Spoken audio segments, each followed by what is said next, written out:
Hi, I'm Emily, and I'm going to talk about the online resources that we went over this week. So first, my three favorite websites in this online resource module were the Brain Pop, the Education World, and the Atomic Learning. The Brain Pop was probably my favorite for kids because, first of all, the site was inviting and it was really fun and colorful and really easy to get around.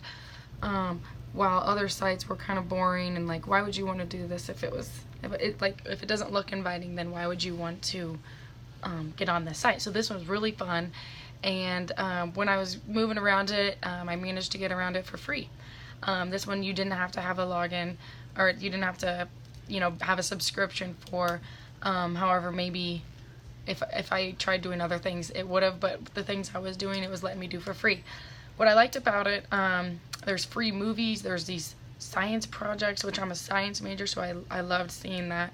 There was all sorts of different subjects just right there on the front page, just right there, easy to get to and easy to manage and move around. So I really liked that one. I played a Guts and Bolts game on it, and it was really, really cool and really fun, and I'm still a kid at heart, so it was awesome.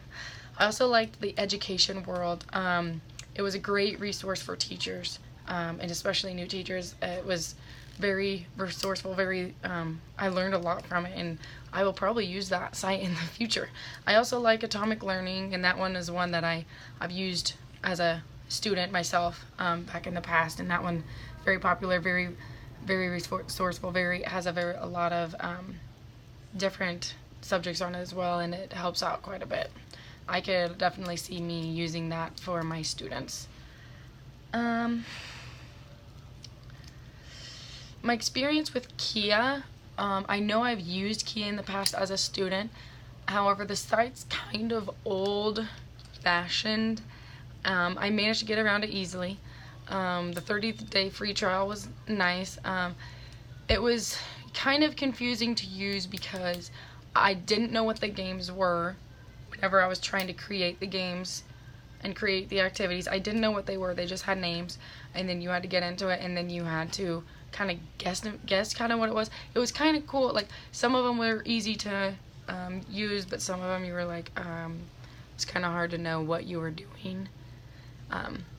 However, I did manage to make a flashcard one, and I did make the Rags to Riches game, which was really cool. So once you do know what you're doing, the games end up really awesome. And I did them both science-based, and I feel like I could totally use those for my high school students to learn in the future. So I teach ESL kids right now, and I think that's an awesome way for me to help them study for a test instead of me just sitting there, shooting questions at them constantly, and how boring is that, So I think that's a good way to help them study for a test, and another way to do it instead of me just lecturing them. But Kia was nice. It was easy to use for me besides the game part. But I would probably use it in the future. If there's a more updated version, that would be cool, because it was kind of old, like I said, but it was cool how you could just put in the questions and put in what you wanted, and then it created the game for you. That was kind of cool. After searching for the OER repositories, I was able to find a lot of resourceful information. The Merlot, first of all, I love those because they're free, and it was amazing that I didn't know there was anything out there. Me going to be a science teacher one day, high school science teacher, I am nervous. I don't know what to expect, and how to create things, and how do we get our ideas, and where do we get our ideas from. These sites are amazing, and I will totally use these in the future. I wrote them down, and I took a picture of it so that I know. Merlot was one of my favorites, though. You can create a web page to host my own learning materials. How easy is that? I can just go back and go to the site and just keep putting my own materials in this site. It is so cool. And then you can get ideas from other people and other lectures that people have made before. We can create prerequisites to online resources for assessments. Like, it is like the an amazing website, and I didn't get to spend too much time on it. However, I'm probably going to go back on it and check it out and check out the other ones for sure, but I definitely am going to use those in the future. And yeah, they were easy to manage, and the best part, they're free.